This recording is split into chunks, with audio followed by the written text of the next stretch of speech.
Tudo bem com vocês? Sou Peterson Laureano e hoje estarei dando um estudo, brevemente, é claro, sobre de como ser uma igreja semeadora. Texto este que está em Atos dos Apóstolos, capítulo 2 e versículo 45. Atos 2, versículo 45. Vamos ler então? 2:45 é o texto de referência, mas podemos ler alguns textos a mais, para mais e para menos, tá bom? Vamos lá. Atos dos Apóstolos, capítulo 2, versículo 44. Todos os que criam estavam juntos e tinham tudo em comum. Vendiam suas propriedades e fazendas repartiam com todos, segundo cada um tinha necessidade. E perseverando unânimes todos os dias no templo, e partindo o pão em casa, comiam juntos com alegria e singeleza de coração, né? Versículos 44, 45 e 46. O que eu observo aqui? Não existe fórmulas corretas para que haja um crescimento da igreja. Não existe essa fórmula. A mais B igual a C. Não, não tem isso. Não é matemático. Não existe essa fórmula correta. O que eu observo aqui que na igreja primitiva, no princípio da era cristã, antes da igreja receber nome, sabemos que era um movimento este fundamentados nos discípulos,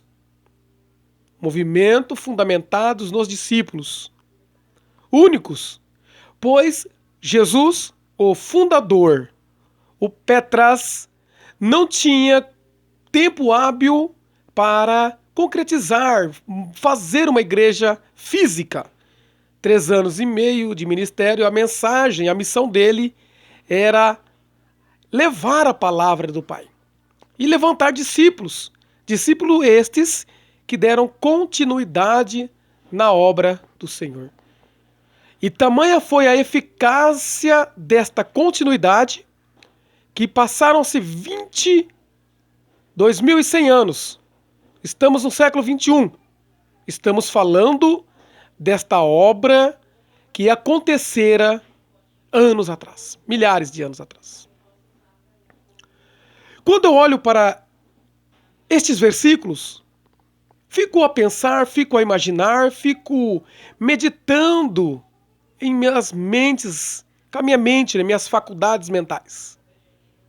Qual era a receita para que a igreja continuasse a crescer, para que o evangelho do Senhor pudesse ser levado à frente? Não é receita, não é fórmula, mas existem alguns requisitos básicos que faz isso acontecer. E dentro desses requisitos, desse movimento religioso, que posteriormente houve nome de várias denominações posterior, eu observo que a igreja é unida. Primeiro tópico, a igreja era unida, ou seja, uma igreja de comunhão.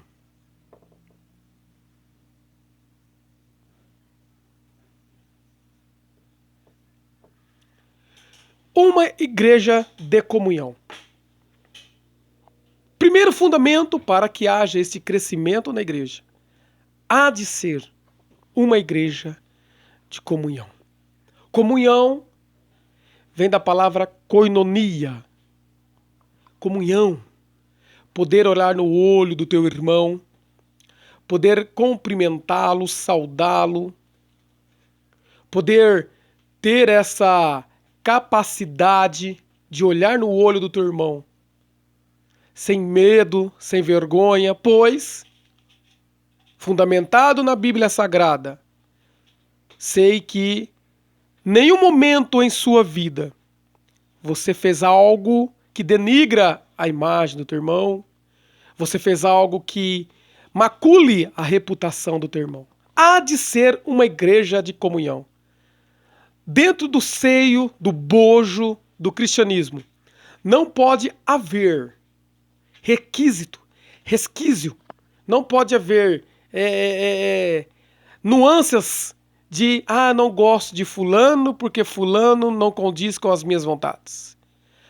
Não gosto de ciclano porque ciclano deixou de olhar para mim. Não pode haver essas nuances. Não pode existir. Há de ser uma igreja de comunhão. Comunhão é que quando você se alegra com o seu irmão e chora juntamente com ele. Se alegra na sua alegria e chora juntamente com ele em seus momentos difíceis. Lembro-me de um filósofo e ele diz em suas filosofias: você quer conhecer um amigo? Fale para ele que você está ganhando dinheiro, que a sua vida está voando de vento em polpa. O verdadeiro amigo se alegrará com a sua alegria, mas o amigo incongruente sentirá inveja. Mas a igreja de comunhão é: chorai com os que choram, alegrai-vos com os que se alegram. Primeiro requisito. Segundo requisito: uma igreja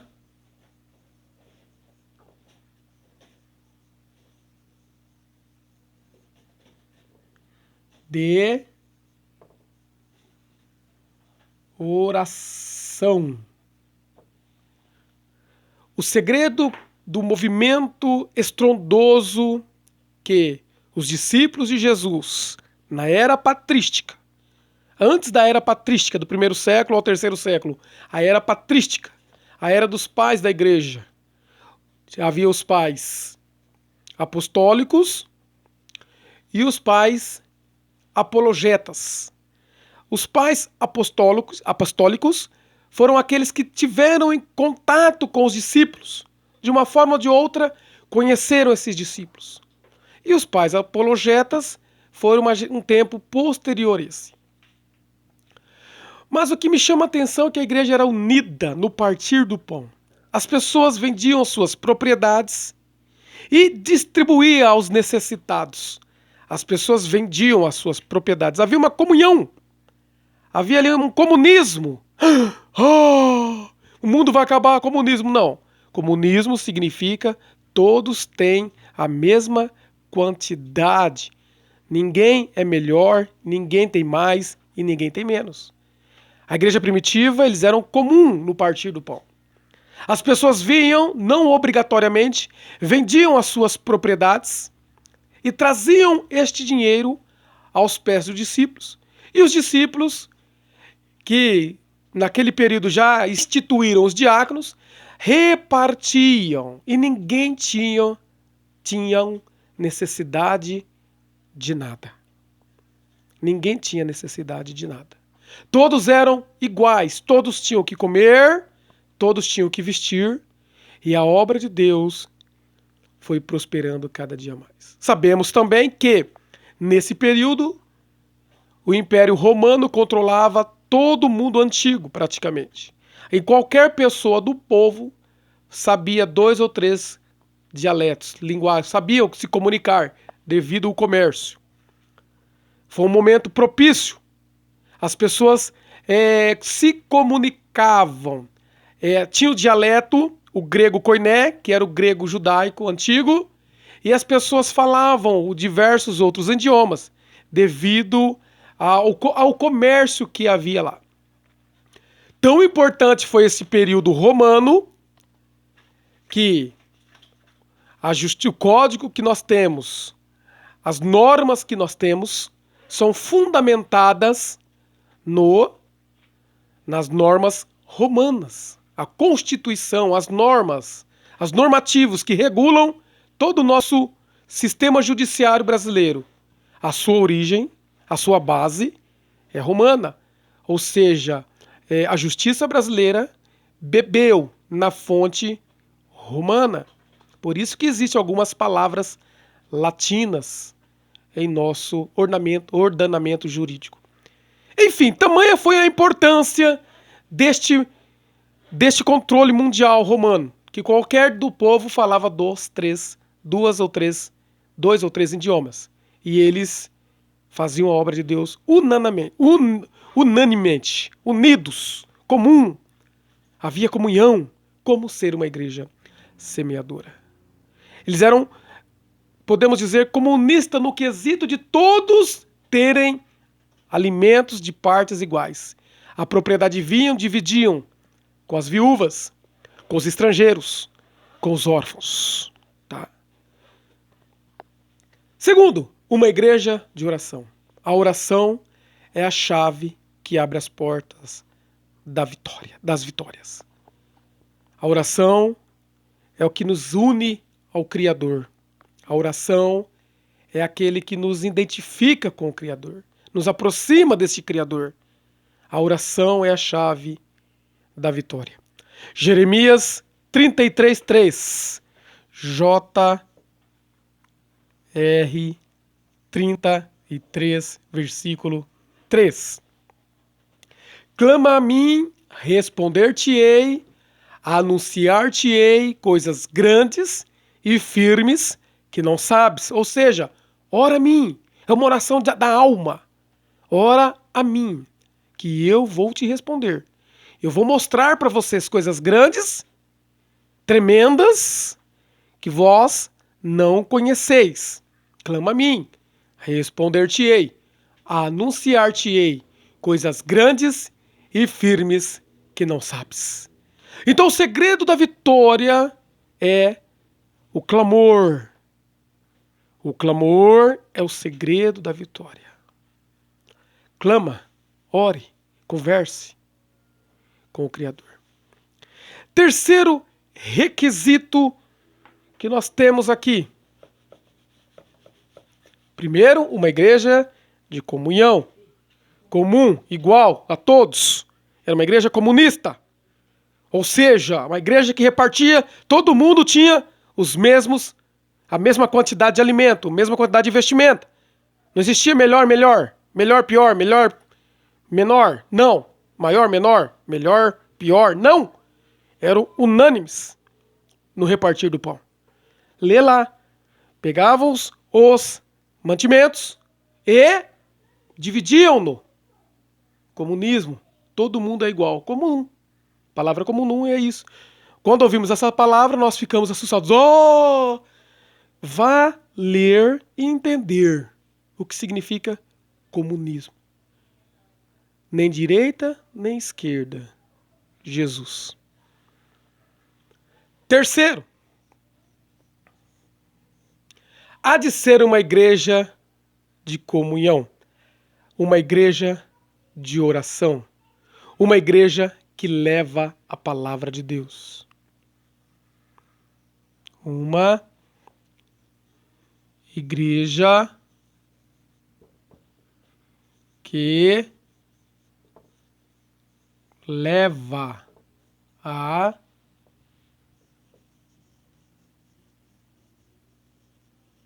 palavra de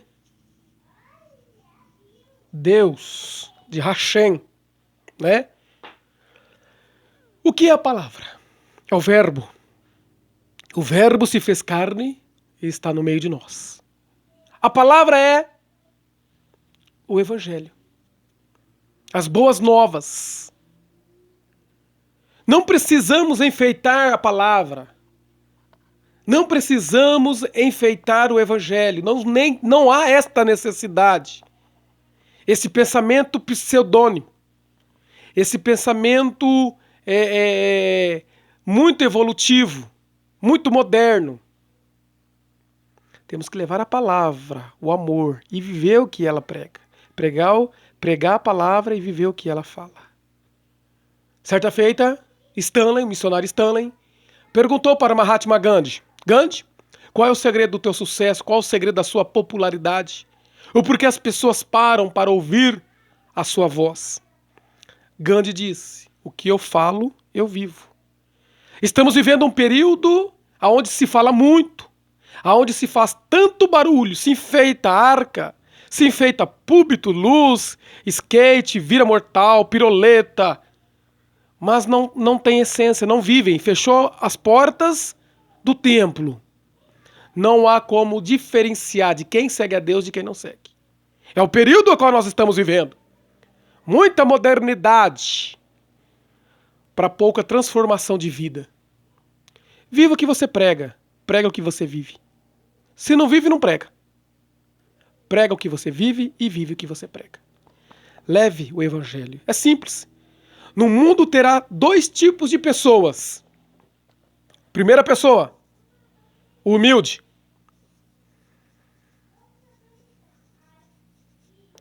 O humilde. Quem é o humilde? O humilde é a pessoa que está quebrada. O humilde é a pessoa que está machucada. O humilde é a pessoa que está destruída. Ou o casamento destruído, ou os filhos envolvidos em drogas, prostituições e, infelizmente, coisas que não deveriam. Mas, infelizmente, você não tem o controle dos filhos. Você o fez, o amou, o protegeu, ensinou a andar, deu papinha, a primeira fruta, a segunda fruta, trocou as suas fraldas. Mas chega um momento da vida que eles querem tomar decisões por si. E muitas das vezes, devido às suas imaturidades, devido às suas faltas de experiência, tomam decisões errôneas, e decisões essas errôneas que machucam toda a família. Então, humilde é aquela pessoa que está quebrada, humilde é aquela pessoa que está destruída, humilde é aquela pessoa que precisa de algo para se apegar e desse algo tirar as suas forças. Humilde é uma pessoa que está num leito de um hospital, prestes a morrer. Uma pessoa que foi desenganada pela medicina. A medicina atribuiu a ele alguns meses, algumas horas de vida. Este é humilde. Este, se você trouxer a esperança para ele, ele vai agarrar. Com unhas e dentes. Pois já tentou de tudo. E nada fez o efeito. Quando eu olho para a Bíblia, eu vejo uma situação que me chama muita atenção. A mulher do fluxo de sangue.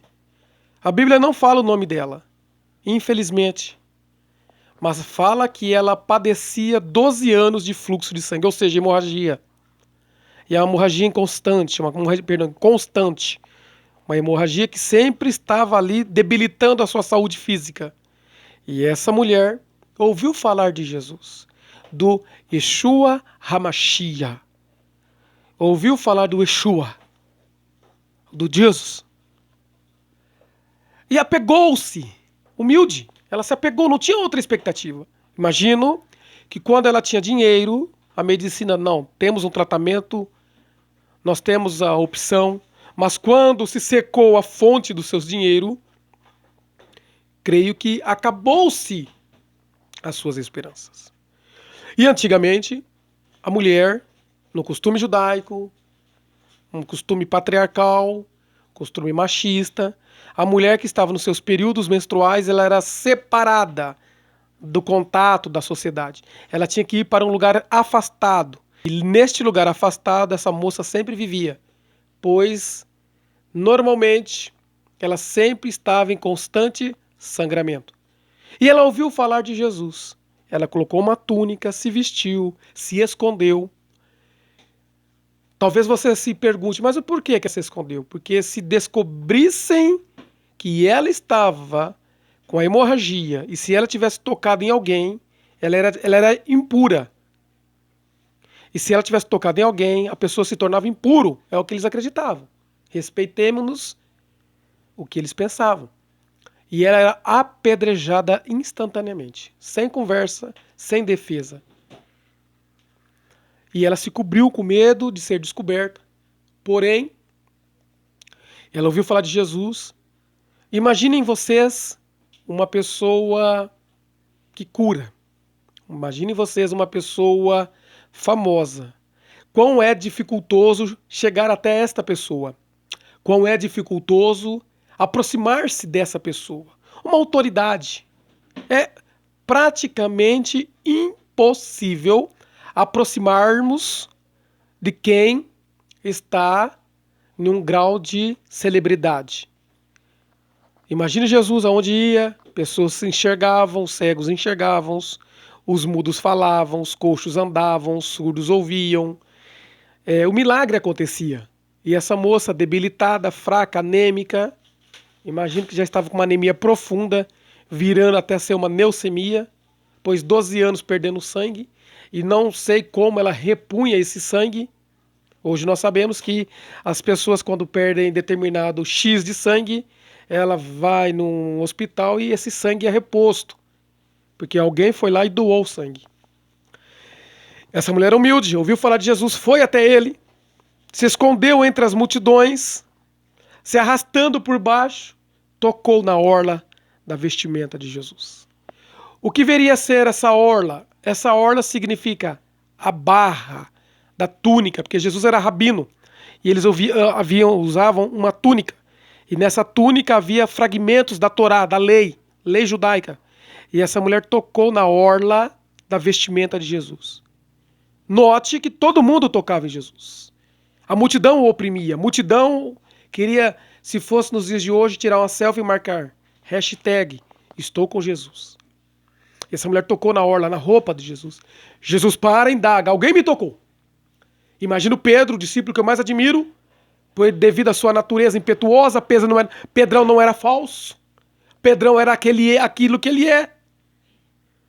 Porque não adianta ser falso para o pastor, não adianta ser falso para o irmão, não adianta ser falso para a esposa. Deus te conhece da forma que você é.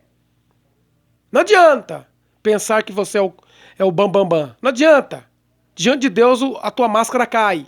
A tua hipocrisia, que significa máscara, cai.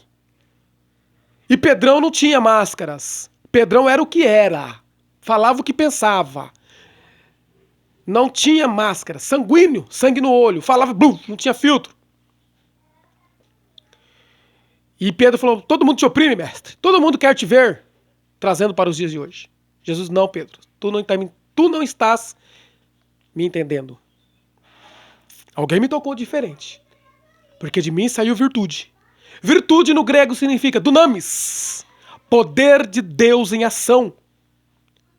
Ou seja, ao tocar em Jesus, o dunamis aconteceu, o poder saiu, o fluido do Espírito saiu. E aquela mulher foi curada. E aquela mulher temendo, temor é uma coisa e tremor é outra.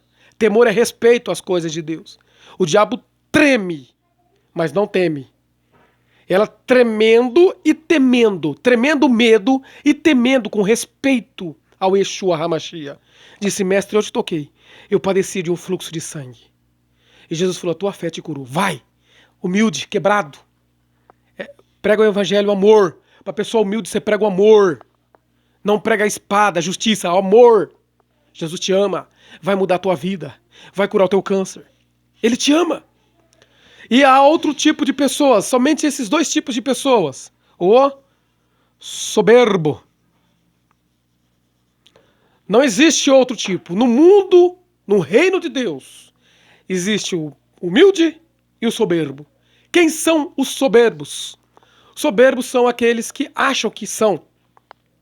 São aqueles que fundamentam a sua vida em posições financeiras. São pessoas que acham que são melhores do que as outras. São pessoas que acham que vai morrer e o seu corpo vai ser embalsamado com pétalas com ouro.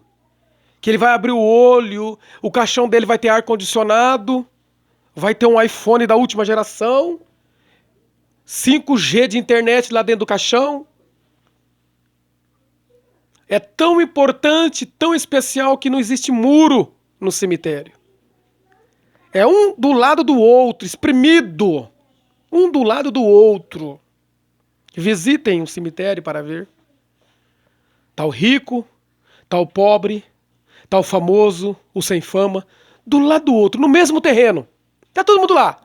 Ô soberbão, você não vai levar R$1 daqui. Ô soberbão, a tua riqueza vai ficar aqui. Você passa a vida toda correndo atrás de dinheiro e não vai levar R$1. Quando estiver no leito da morte, vai falar, puxa vida, conquistei tantas coisas, mas o mais importante eu não conquistei. O que tinha de mais valioso no mundo eu não valorizei.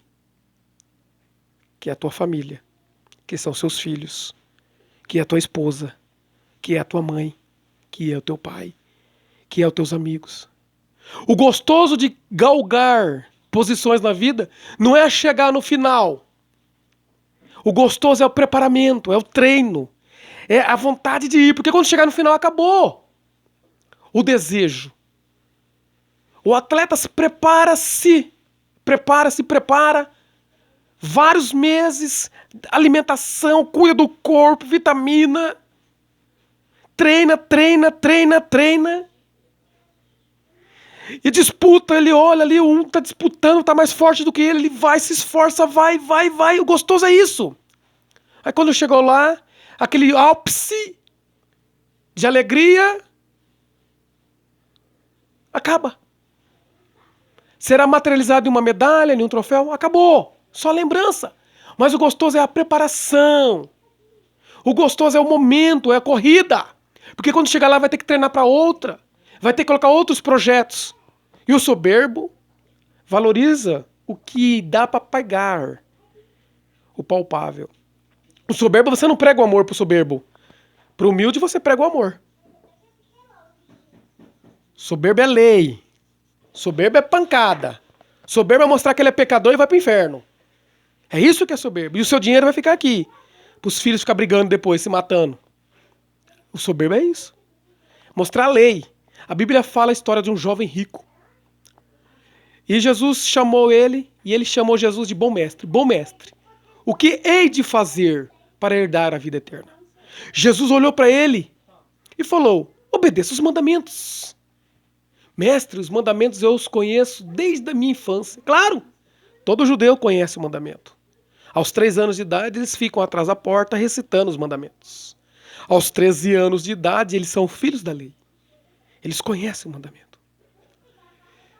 E Jesus amou aquele jovem. Falou, então venda os teus bens, metade dê aos pobres e siga-me.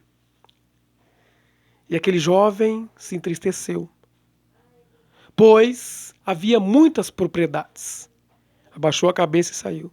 Jesus olha para aquele jovem e fala, mais fácil um camelo adentrar no buraco de uma agulha do que um rico ir para o céu. O que Jesus está dizendo?